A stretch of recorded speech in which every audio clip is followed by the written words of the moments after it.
Veigar, til hamingju með fyrsta sigurinn í frábæri höll. Hvernig var upplifunin? Takk hérlega fyrir það, herri, þetta var bara geggjað, algjör snilld. Góð mæting, þetta var bara snilld. Troðfull höll og svaka stemming og þú varst með ágætisleik, þú áttir hann að mikilvægar stalsboltanum hann í fjórða leikluta og bara skipti sköpum. Hvernig svona fílar þið inn á vellinu í öllum þessum hávaða látum? Herri, já, það er bara geggjað, þetta myndi mér svolítið frá á play-offs í fyrra sko og það var ógeðslega gaman. Svo það er bara geggjað að fá svona leik snemma á árinu og já, bara algjör snilld. Bara vona að þetta verði áfram svona? Já, það væri náttúrulega bara geðveikt ef þetta myndi halda svona út sko. Reynum að gera það. Auðvitað. Hvað er svona, hver finnst þér helsti munur að vera að spila hérna og í gömlu Gryfjunni? Herra, það komast náttúrulega aðeins fleiri hingað inn sko.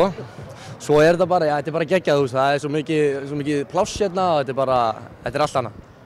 Já, ég tók nú viðtal við Loga Gunnarsson fyrir stuttu og hann sagði mér að mettölur í Ljónagrinu hafi verið 1001, ég held að við höfum ekki náð því hérna í kvöld. Nei, það er bara næsti leikur. Það er næsti leikur? Já, já. Takk.